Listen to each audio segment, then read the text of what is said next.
আমি চলে এসেছি আমার রান্নাঘরে আর এখন বানাবো পালং শাক মেথির শাক দিয়ে কচুরি আর তার সঙ্গে হবে মটর পনির। দেখো মটরটা আমি সেদ্ধ না ঠিক হালকা একটু ভাপিয়ে নেব।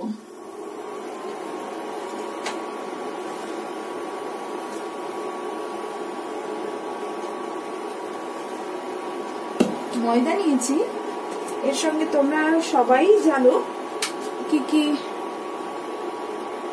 দিতে হয়, নুন মিষ্টি পরিমাণ মতো, চিনি,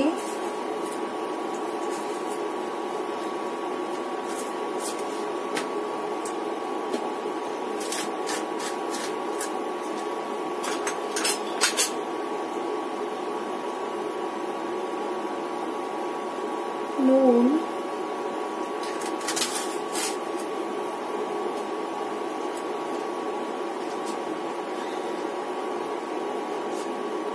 এটার মধ্যে ঘি দিতে পারো, ঘি না দিলে সাদা তেল দিতে পারো। আমি সাদা তেল দেব। আর এই পালং শাকটা একটু ধুয়ে নিই বেছে একটু, এর সঙ্গেই মেখে নেব।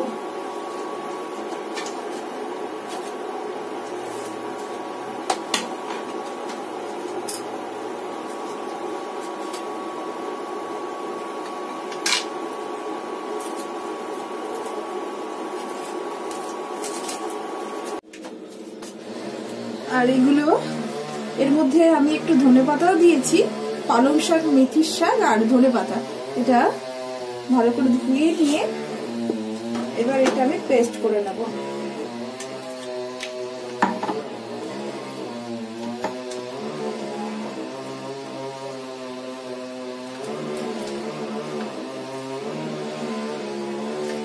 এটা কিন্তু জল দিয়ে মাখা হবে না, এই শাকটা দিয়েই পুরো যে পেস্ট হবে সেই শাকটা দিয়ে পুরো মাখা হবে।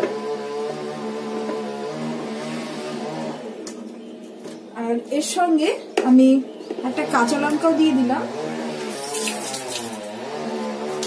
দিয়ে পেস্ট করব।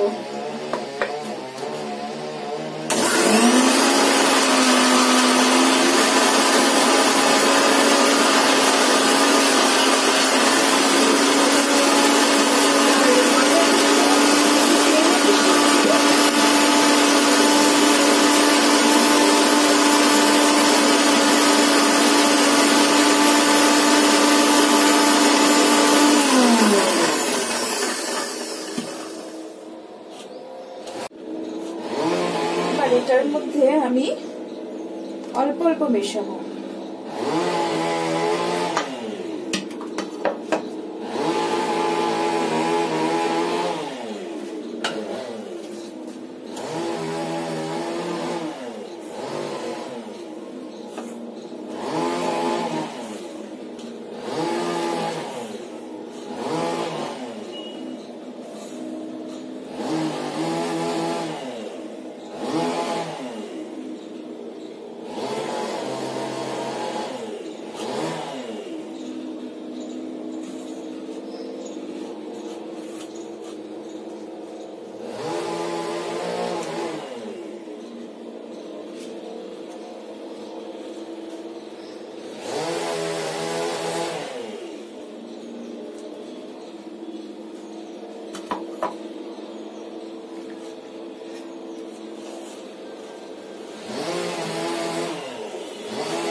সুন্দর করে মেখে নিতে হবে।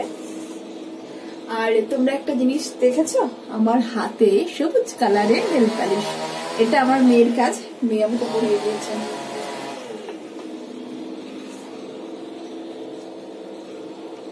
আর আমার মেয়ে সবসময় মা সুন্দর থাকুক, মাকে সুন্দরভাবে সেজে গুজে থাকতে হয় ওর সঙ্গে। আর এটা আমার মাখা হয়ে গেছে, সাইডে রেখে দিই। ততক্ষণে আমি মটর পনিরটা করে ফেলি। মটরশুঁটি এটা তোমরা দেখলেই, এটা আমি ভাপিয়ে নিলাম হালকা। পনিরটাও কেটে নিয়েছি আর তেলটা আমি গরম করতে বসিয়েছি। দেখো এটার মধ্যে আমি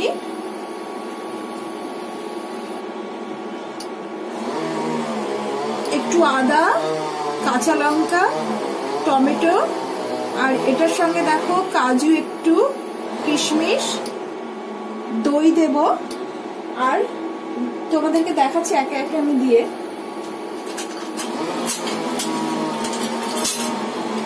কাঁচা লঙ্কা দিলাম, আমার মেয়ে আবার খুব একটা ঝাল খেতে পারে না, ওই জন্য কম ঝালটা দিই। শুকনো লঙ্কা একটু পড়বে। একবারে সমস্ত কিছু পেস্ট করে নেব।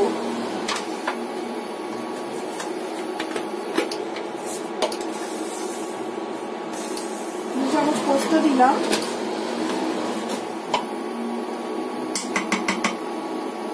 আর এটা রসুন বাটা, পেঁয়াজ দেব না।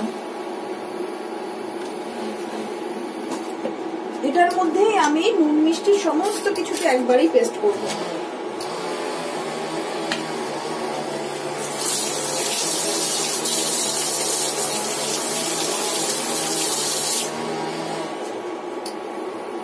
নুন,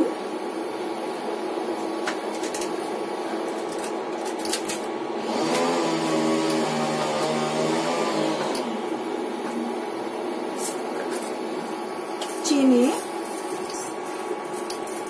এটা একটু মিষ্টি মিষ্টি হয়,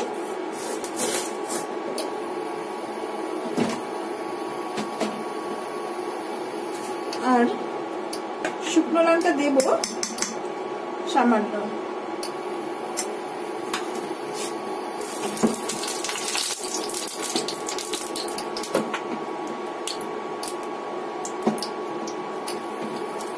আর এটা বড় এলাচ গুঁড়ো এর মধ্যেই দিয়ে দেব।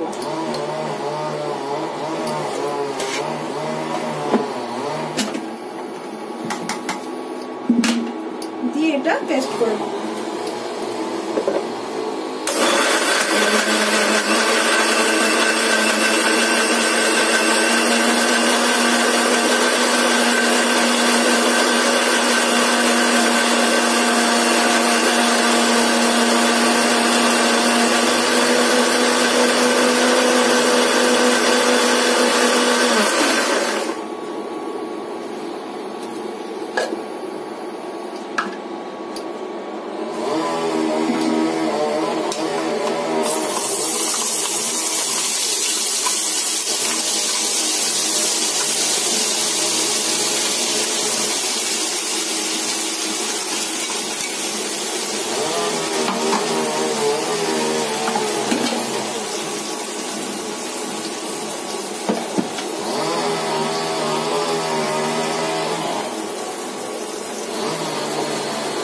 মশলা ধোয়া জলটা মশলাটা নষ্ট করবো না, অনেকটাই লেগে আছে।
সমস্ত কিছু মশলা আলাদা আলাদা করে পেস্ট করে করে সেটা ঠিক আছে, সেটা তো আমরা খেয়ে থাকি।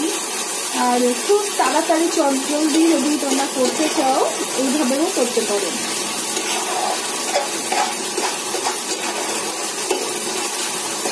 বাড়িতে হঠাৎ করে যদি কোনো গেস্ট আসে ঝটপট এটা করে দিলে কচুরি, এখন তো ফুলকপি শীতের সময় সমস্ত সবজি ঘরেতেই থাকে, সেগুলো দিয়ে একটু কচুরি মটর পনির এটা করে দিলেই ঝটপট হয়ে যাবে। এইভাবে খুব তাড়াতাড়ি হয়ে যায়। এবার এটার মধ্যে আমি দই দিয়ে দেবো। আর আমার আগের ব্লগেই তোমাদেরকে দেখিয়েছি যে দইয়ের সঙ্গে একটু সামান্য ময়দা মিশিয়ে দিলে বা চালের গুঁড়ো সামান্য যদি একটু মিশিয়ে দেওয়া হয় তাহলে ওই ডালা ডালা একটা বাঁধে দইয়ের সঙ্গে থাকে, যেমন দইটা ভালোভাবে মানে একদম মিশে যায় না, তো ওই ডালা ডালাটা মুখে কিন্তু পড়বে না। একটু ময়দা বা চালের গুঁড়ো সামান্য মিশিয়ে দিলেই হবে।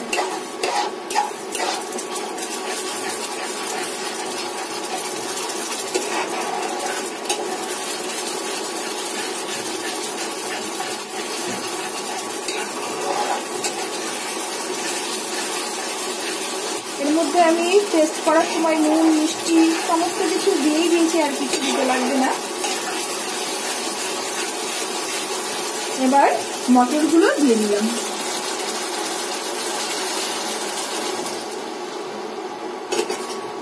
পনিরটা কিন্তু আমি ভাজবো না, এই পনিরটাই দিয়ে দেবো।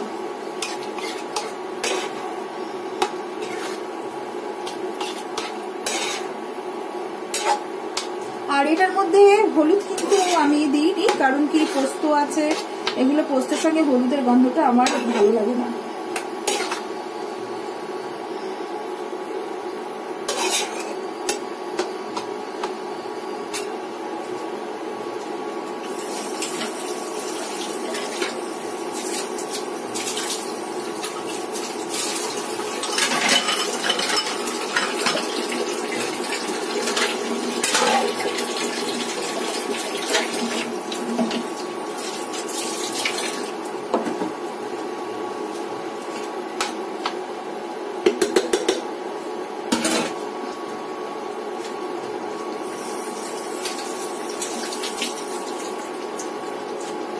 ঢাকা দিয়ে রাখি,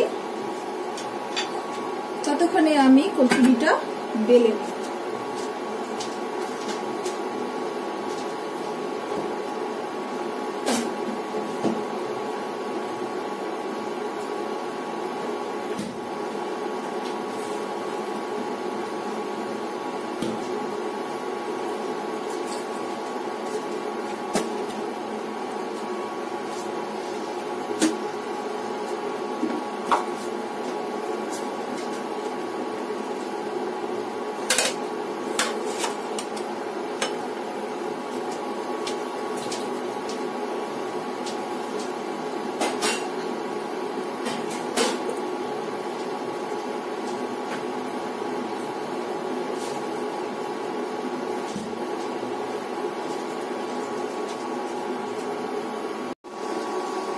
এবারে ঢাকনাটা খুললাম।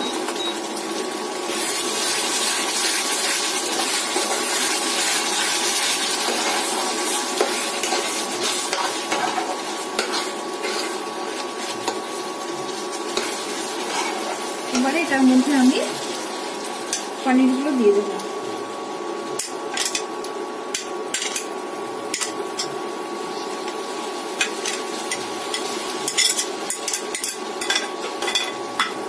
আর তার সঙ্গে কসুরি মেথিটা কিন্তু না দিলে পনিরের মটর পনিরের যে আসল টেস্ট সেটাই হবে না।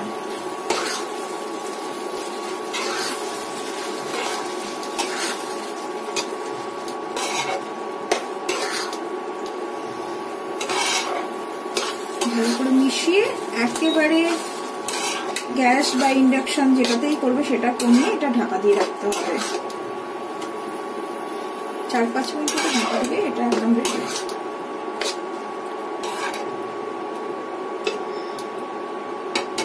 আর কিচ্ছু দিতে লাগবে না এটাতে। এবার আমি কচুরিটা ভেজে নিই।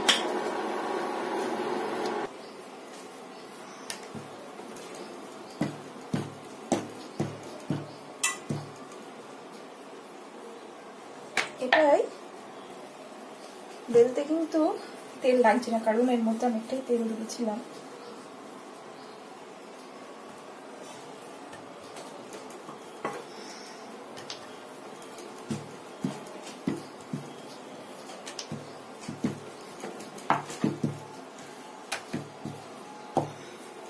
আর বন্ধুরা বলো তোমরা কেমন আছো?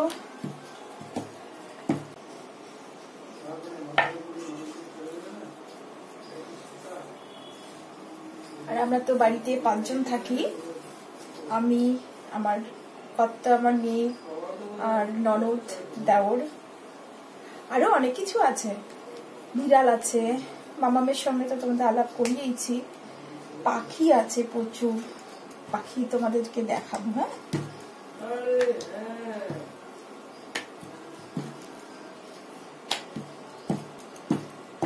আজকে সবার খিদে পেয়ে গেছে, একটু উঠতে দেরি হয়েছে।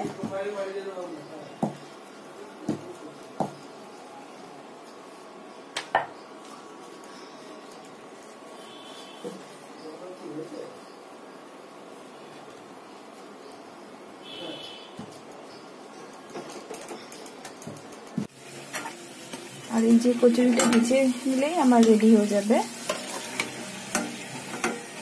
আর ভয় পাওয়ার কিন্তু কোনো ব্যাপারই না, যে কাঁচা পালং শাক, কাঁচা মেথি পেস্ট করে দিয়ে দিলাম, ভাজার সময় এটা হয়ে যাবে।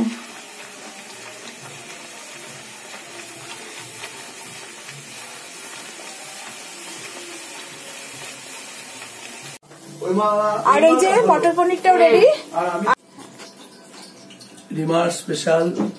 আর এই যে রেডি হয়ে গেছে কচুরি আর মটর পনির। এবার খেয়ে বলো কেমন হচ্ছে, লাগলে এখান থেকে নিয়ে নেবে।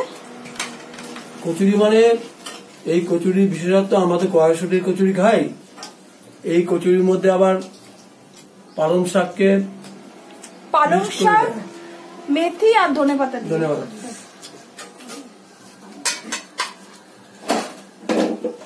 আমার রান্নাটা কিছু এত আলাদাই হয়েছে আগে সব। আর এই যে আমিও খেতে বসে গেলাম। পাটিসাপটা যে এই যে আমার বর পাটিসাপটা চুরি করে করে খায়। কালকে বিকেল বেলায় দেখছি মুখ নাড়াতে নাড়াতে যাচ্ছে, তারপরে আমি বললাম কি খাচ্ছে, হাঁকারও দেখি, দেখি পাটিসাপটা চুরি করে করে খাচ্ছে, সুগার আছে তবুও। আর আজকে দেখো কটা নিয়েছে, 2টো। বলছে বেশি করে করলা খেয়ে নেবো। আর এই যে আমিও নিয়েছি। কেমন হচ্ছে গো? দারুণ, কোনো কথা হবে না। আর দিদি ভাই আর ভাইকে দিয়ে দিলাম।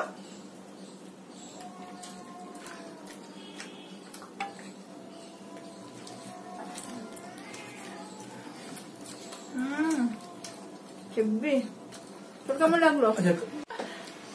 আর দুপুরবেলা ও মাংস খায় না, দুপুরবেলা কাতলা মাছ করবো।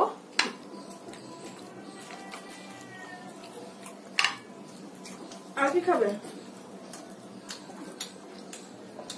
আর যা করবে তুমি, তো যা কি করবে, তো 10 রকম রান্না করবে।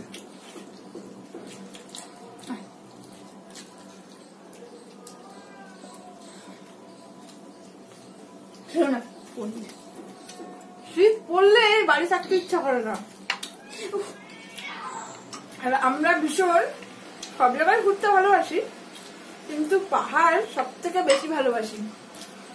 পরের জন্মে যদি জন্মাই পাহাড়েই জন্মাবো, আর একটা গ্রামে, পাহাড়ে একটা গ্রামে জন্মাবো। তুমি? আর আমি সবসময় বলি কি, পাহাড়ে এক গ্রামে জন্মাবো আর চাষবাস করবো। আমার খুব ভালো লাগে এগুলো।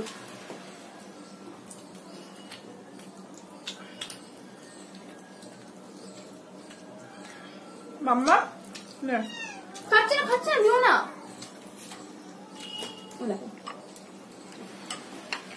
আমার এখন খুব যেতে ইচ্ছা করছে। তোমাকে কি বলেছি বলো একটু? লামাহাট্টা আর লেপ্ত জগৎ।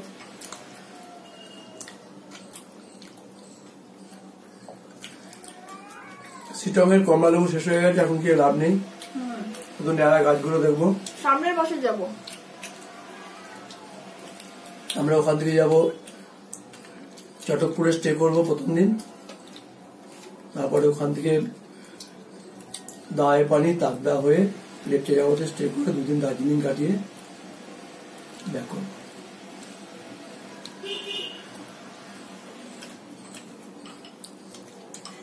প্রচুর ভিউ পয়েন্ট আছে তাকদাতে, তাকদা, লেপচে যাবত। লেপচা জগৎ কিন্তু অসাধারণ।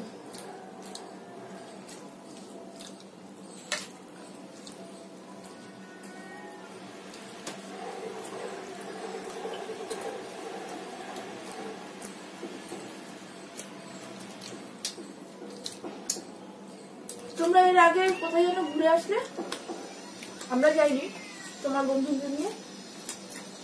গড়পঞ্চকোট বরন্তি, বরন্তি, পুরুলিয়া।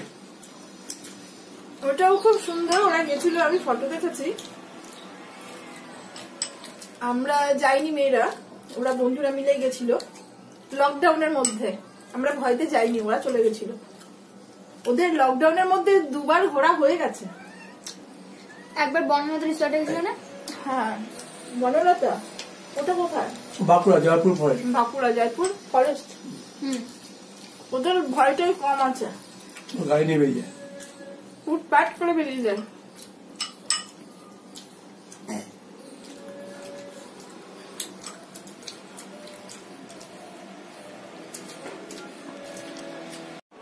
কিছু কাজ বাকি ছিল, সেগুলো করে নিলাম। ততক্ষণে আমার কাটা ছিল, কাল রাতে আমি কেটে রেখেছিলাম টমেটো দিয়ে ডাল আর পালং শাক বড়ি দিয়ে, সেটা করে নিলাম। এখন করব মাছের ঝোল, কাতলা মাছের ঝোল করব ফুলকপি আলু দিয়ে। ঝটাপট করে নিতে হবে। তার সঙ্গে বেগুন ভাজা করব আর টমেটো চাটনি করলেই আজকে মোটামুটি আমার রান্নাটা কমপ্লিট। আর বেগুন ভাজা যেটা করব তোমাদেরকে দেখাচ্ছি, এটা কিন্তু তোমরা করে খেও, অসাধারণ লাগে খেতে। মেঘে ঢাকা বেগুন ভাজা।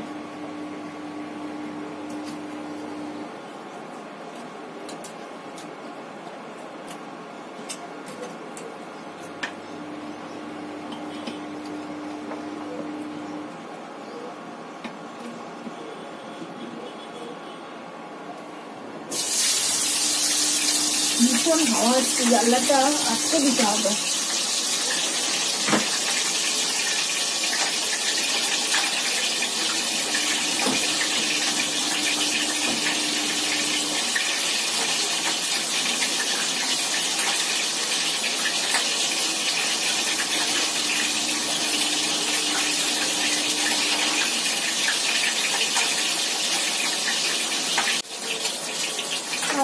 ভাতটা বসিয়েছি, ভাতটা হয়ে গেছে, নামিয়ে দিই। ভাতটা হয়ে গেছে।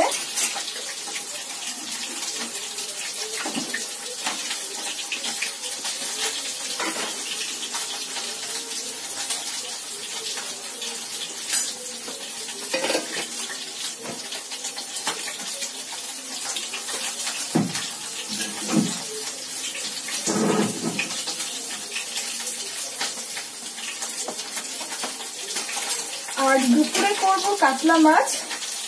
কাতলা মাছ করব ফুলকপি আলু দিয়ে, টমেটোর চাটনি। আর আমি করেছি টমেটো দিয়ে মুসুর ডাল, পালং শাক আর বেগুন ভাজবো। বেগুনটা যে ভাজবো মেঘে ঢাকা বেগুন ভাজা। তোমরা এই বেগুন ভাজাটা করে খেও, এটা কিন্তু অসাধারণ হয় খেতে।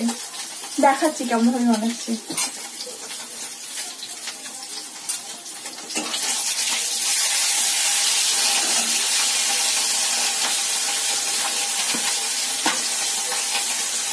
রান্না করতে করতেই কিছুটা কাজ ছিল, ওদিকে করে আসলাম।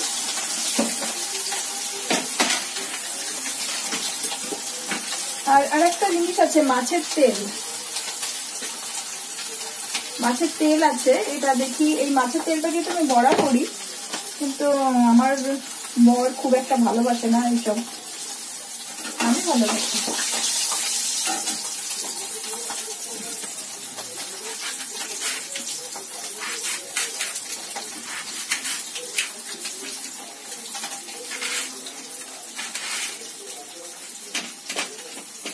আর এই কাতলা মাছের ঝোল আমার মা করে আদা জিরে বাটা আর গরম মশলা বাটা আর একটু টমেটো দিয়ে, এত সুন্দর খেতে হয় ঝোলটা। আর কিন্তু মশলা যেটা করে আদা জিরে, যেটা গোটা জিরেটাকে শিলে বেটে, সমস্ত কিছু গোটা গরম মশলা আদা জিরে সমস্ত কিছু শিলে বেটে, শিলে বাটা রান্নার কিন্তু অন্যরকম টেস্ট আছে, সেটা মিক্সিতে বেটে সেই টেস্ট আমি মনে করি আসে না, আমার ভালো লাগে না খেতে। আর টমেটো চাটনিটা বসিয়ে দিয়েছি, এটা হচ্ছে, তার সঙ্গে আমার মাছ আর আলু ভাজা হয়ে গেছে, ফুলকপিটা ভাজা হয়ে গেছে। এর মধ্যে একটু পাঁচফোড়ন দেবো,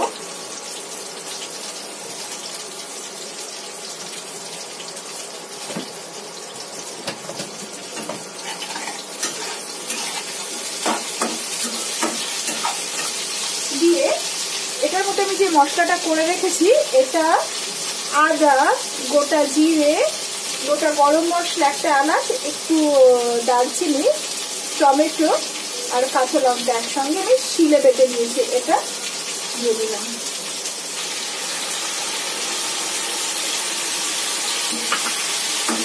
আলুগুলো দিয়ে দেবো, আলুটা খুব ভালো করে কিন্তু ভেজে নিয়েছি। আর এই মাছের ঝোলটা কিন্তু খেতে খুব ভালো লাগে, আমি মাকে দেখেছি, আমার ঠাম্মাকে দেখেছি।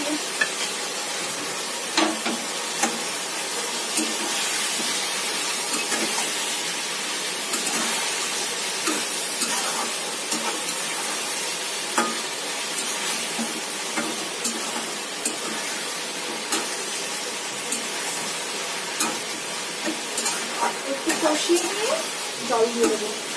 আর এই ঝোলটা খুব বেশি হবে না, ঝোলটা মাখা মাখা হবে। আর তোদেরকে দেখাই, আমার পাশের বাড়ি ওদের লাউ গাছ হয়েছিল, তো আমাকে আজকে এই লাউটা দিয়ে গেছে, তো দেখি কালকে, এটা আজকের হবে না, আজকে সমস্ত রান্না হয়ে গেছে, কালকে এটা করবো।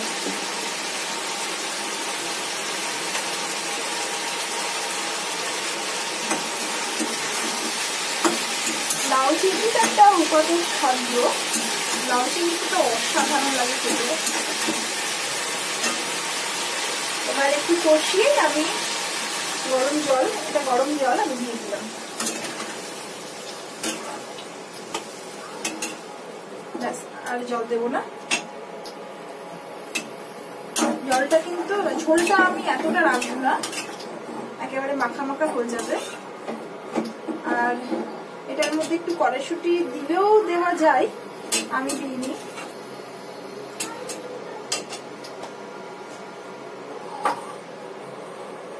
একটু ফুটে উঠলে আমি এর মধ্যে মাছগুলো দিয়ে দেবো।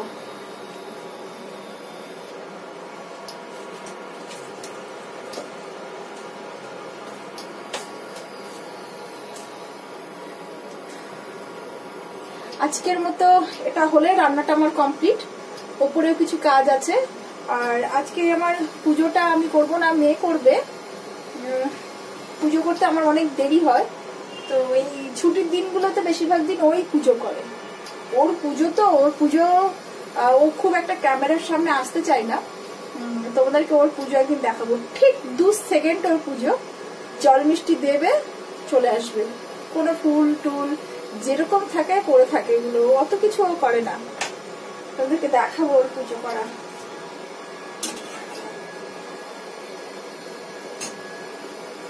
আর গোটা ফল দিয়ে আমি সব পুজো করি, ও কি করে পাশে যদি ফলটা থাকে ওই ফলটাকে আবার রিপিট করে দেয়। আমি একদিন জিজ্ঞেস করেছিলাম, কিরে তুই এই ফলটা দিয়েছিস, ও তার উত্তরে আমাকে বললো যে এই ফলটা তো গোটাই পড়ে আছে, ভগবান তো খায়নি, ওই জন্য আবার দিয়েছি, আজকে খেলে তারপরে আবার কালকে দেবো, এরকম করে ও সব সময়।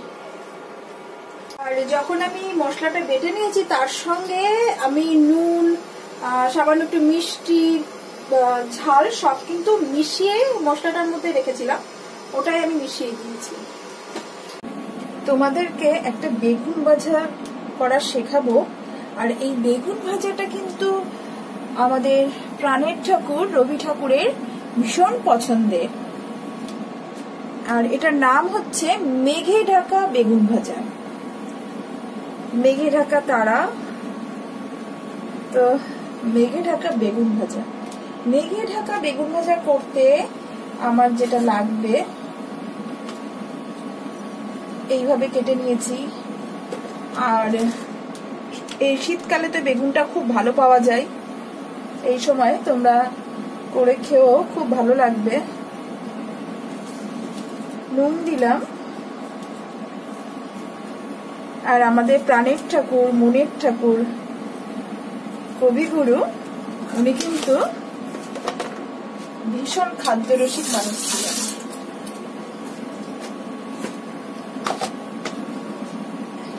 নুন দিলাম, হলুদ দিলাম।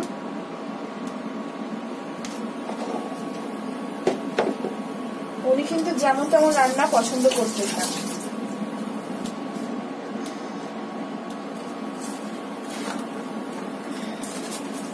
চিনি। তোমাদের সাথে আমি শেয়ার করব আরো অনেক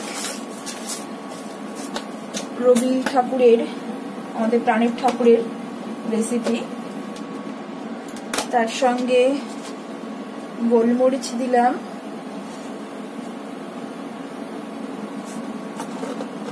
দিয়ে এবার এটাকে ভালো করে মাখতে হবে।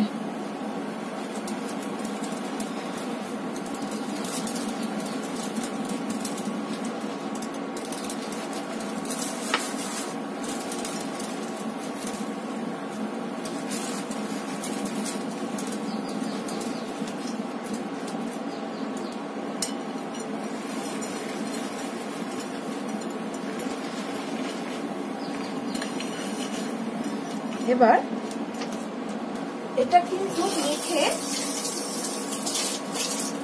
8-10 মিনিট রেখে দিতে হবে। তারপর যেটা করব, এইভাবে রেখে পোস্ত পুরোটা কভার করে দেব। মেঘে ঢাকা বলেছে বেগুন, তো পুরোটাই ঢাকা পড়ে যাবে। মেঘ হচ্ছে এই পোস্ত দিয়ে বানানো হবে, দু পিঠেই যাবে। আর এক পিঠে পোস্ত যাবে। কিছুক্ষণ পরে এটা যখন চেপে চেপে বসিয়ে দেওয়া হবে,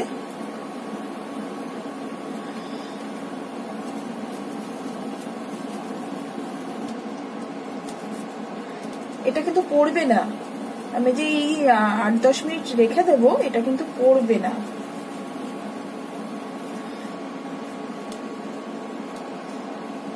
এবার দেখো পড়ছি না, আস্তে করে খুব সাবধানে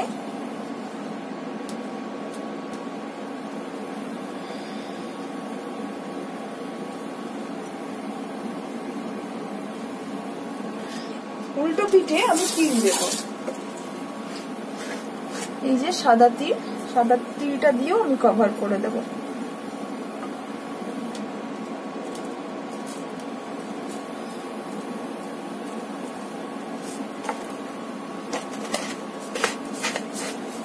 আবার এটা চেপে দিতে হবে।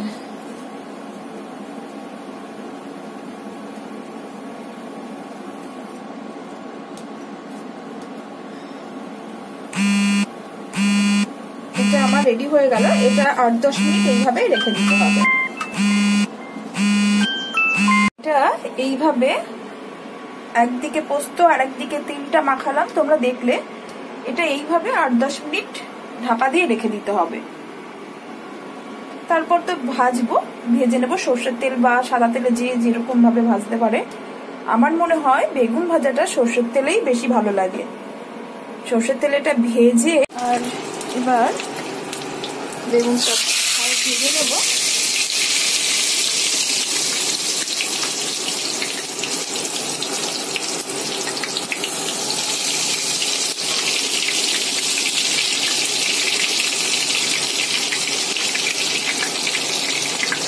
উল্টো দিক করে দিলাম, তিনটা উল্টো দিকে হলো, পোস্তটা আবার এদিকে দিয়ে দিলাম। সমস্ত কাজ কমপ্লিট হলো, এই ওপরে আসছি।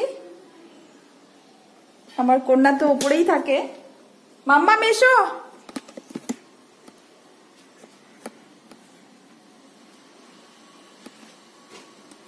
চলো একটু আমার গাছগুলোকে দেখাই। এরা আমার বয়ফ্রেন্ড। এদের কাছে যদি সকাল থেকে একবার না আসতে পারি না, একদম মনটা খারাপ হয়ে যায়। দেখো,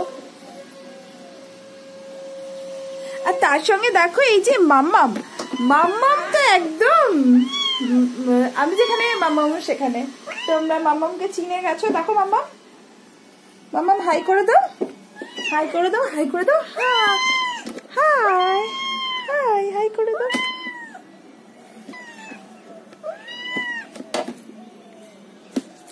এই যে দেখছো মাম্মাম।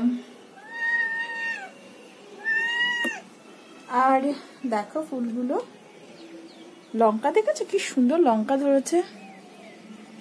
আর আরেকটা জিনিস দেখায়, দেখো স্ট্রবেরি গাছ, এই দেখো স্ট্রবেরি ধরেছে।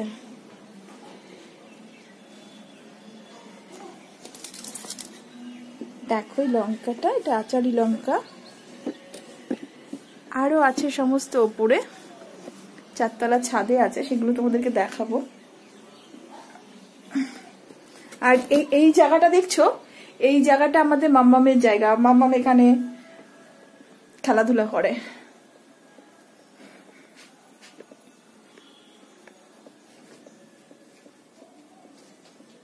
শোনো, আর সমস্ত কাজ কমপ্লিট। প্রত্যেক দিন আমি নিজের জন্য কিছুটা সময় বার করে রাখি। স্নান টান হয়ে গেছে, সমস্ত কাজ হয়ে গেছে। এখন দুপুরের খাওয়াটা এখনো হয়নি। আমার একটা প্রত্যেকদিনের অভ্যাস আছে, ডায়েরি লেখা। আর কিছু বই আমি পড়তে ভালোবাসি, সেগুলো 1 পাতা করে হলেও আমি পড়ি। আমার মনে হয় কি, এটা সবাইকে করা উচিত। নিজেকে ভালো রাখতে এটা করা খুব দরকার। তো আমি কিছু বই পড়ি, সেগুলো তোমাদেরকে দেখাবো। দেখো, আমার প্রাণের ঠাকুর, মনের ঠাকুর রবি ঠাকুরের বই। তার সঙ্গে এই অভ্যাসটা আমার ছিল না, এটা আমার কর্তামশাই শিখিয়েছে, ভ্রমণ কাহিনী। একটু আধটুও পড়ি। তার সঙ্গে আমার সবথেকে প্রিয় যেটা, এই যে ফুড কাহিনী। এটা ইন্দ্রজিৎ লাহিড়ীর লেখা। এই বইটা আমার ভীষণ প্রিয় এটা। আর আরেকটা জিনিস আমার ছোট থেকে খুব প্রিয়, সেটা হচ্ছে এটা, এই বইটা, এই যে ব্রততী বন্দ্যোপাধ্যায়ের লেখা। যে কোনো আমি কবিতা এগুলো পড়তে ভালোবাসি। ভালো বলতে পারি না, কিন্তু আমি ভালোবাসি। আর তার সঙ্গে গান। এই সময়টা আমি নিজের জন্য আধ ঘন্টা রাখি। তো আজকে তোমাদেরকে ইচ্ছে হলো একটা কবিতা বলে শোনাচ্ছি। জয় গোস্বামীর লেখা মেঘ বালিকার রূপকথা। যেহেতু আমি ভীষণ পাহাড় ভালোবাসি, তোমরা এতদিনে জেনেই গেছো, পাহাড়, নদী, মেঘ এগুলো ভালোবাসি। তো সেরকমই একটা কবিতা তোমাদেরকে শোনাচ্ছি। আমি যখন ছোট্ট ছিলাম, খেলতে যেতাম মেঘের তলে। একদিন এক মেঘ বালিকা প্রশ্ন করলো কৌতূহলে, এই ছেলেটা নাম কি রে তোর? আমি বললাম ফুসমন্তর। মেঘবালিকা রেগেই আগুন, মিথ্যে কথা, নাম কি হয় অমন কখনো? নিশ্চয়ই হয়, আগে আমার গল্প তো শোনো। সে বলল শুনবো না যা, সেই তো রানী সেই তো রাজা, সেই তো একই ঢাল তলোয়ার, সেই তো একই রাজার কুমার, পক্ষীরাজে শুনবো না আর ওসব বাজে গল্প। আমি বললাম তোমার জন্য লিখবো আমার। সে বলল সত্যি লিখবে আমার জন্য? বেশ তো, মস্ত করে লিখতে হবে, মনে থাকবে। লিখলে কিন্তু আমায় দিবি। আমি বললাম তোমার জন্য লিখতে পারি এক পৃথিবী। লিখতে লিখতে লেখা যখন সবেমাত্র 2-4 পাতা, হঠাৎ তখন ভূত চাপলো আমার মাথায়। আমারও কিন্তু এরকম মাঝে মধ্যে ভূত চাপে, যখন তখন যে কোনো জিনিস করে দিই। তো খুঁজতে খুঁজতে চলে গেলাম ছোট্টবেলার মেঘের মাঠে। গিয়েই দেখি চেনা মুখ তো একটুও নেই এই তল্লাটে। একজনের মনে হলো ওর মধ্যে অন্যরকম। এগিয়ে গিয়ে বলি তাকেই, তুমি কি সেই মেঘবালিকা? তুমি কি সেই? সে বলছে মনে তো নেই, আমার ওসব মনে তো নেই। আমি বললাম তুমি আমায় লেখার কথা বলেছিলে না? সে বলল সঙ্গে আছে ভাসিয়ে দাও গায়ের ছিলে। আর হ্যাঁ শোনো, এখন আমি মেঘ নই, আর সবাই এখন বৃষ্টি বলে ডাকে আমায়। বলেই হঠাৎ এক পরশায় চুল থেকে নখ আমায় পুরো ভিজিয়ে দিল। অন্য অন্য বৃষ্টি বাদল সঙ্গে নিয়ে মিলেই গেল খরস্রোতে, মিলিয়েই গেল দূরে কোথাও।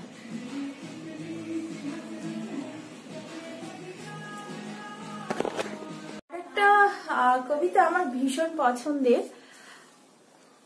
শাড়ি। বিয়েতে 51টা শাড়ি পেয়েছিল মেয়েটা, অষ্টমঙ্গলে ফিরে এসে আরো 6টা। এত শাড়ি একসঙ্গে সে জীবনে দেখেনি। আলমারিতে প্রথম থাকে সে রাখলো সব নীল শাড়িদের।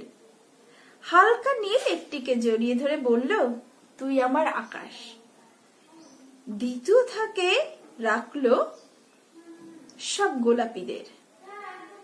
একটা গোলাপিকে জড়িয়ে সে বলল তোর নাম অভিমান।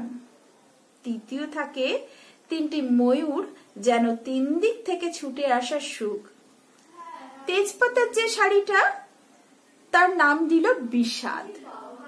সারা বছর সে শুধু শাড়ি উপহার পেল। এত শাড়ি সে কি করে এক জীবনে পরবে? কিন্তু বছর যেতে না যেতেই ঘটে গেল সেই ঘটনাটা। সন্ধ্যার মুখে মেয়েটি বেরিয়েছিল স্বামীর সঙ্গে চাইনিজ খেতে। কাপড়ে মুখ বাঁধা 3টি ছেলে এসে দাঁড়ালো। স্বামীর তলপেটে ঢুকে গেল 12 ইঞ্চি উপর থেকে নিচে। নিচে নেমে ডান দিকে পড়ে রইল খাবার, চিলি ফিশ থেকে তখন ধোয়া উঠছে। এর নাম রাজনীতি, বলেছিল পাড়ার লোকেরা।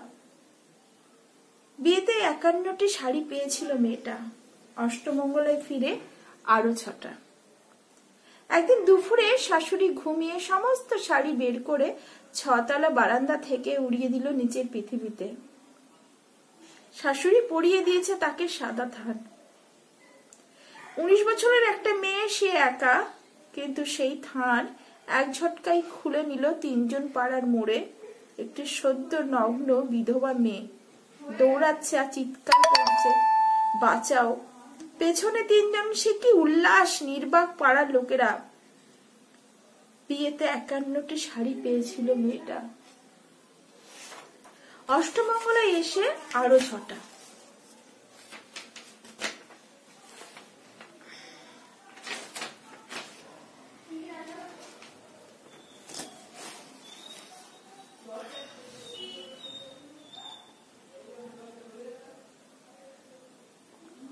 সত্যি এই কবিতাগুলো পড়লে মনটা খুব খারাপ হয়ে যায়।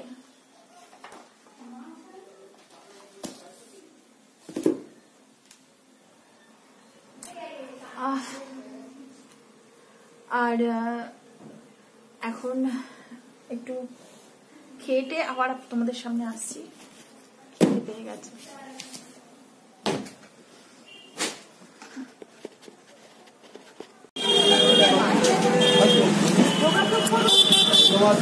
গুড ইভিনিং বন্ধুরা। আর সারাদিন তো তোমাদের সাথে অনেক গল্প অনেক কিছু করলাম, এখন আমার ব্লগটা শেষ করব, তাই তোমাদের কাছে আবার আসলাম। আর এখনো কিন্তু হাতে কাজ করে যাচ্ছি, কালকে সমস্ত সবকিছু সবজিগুলো কেটে রাখছি। দেখো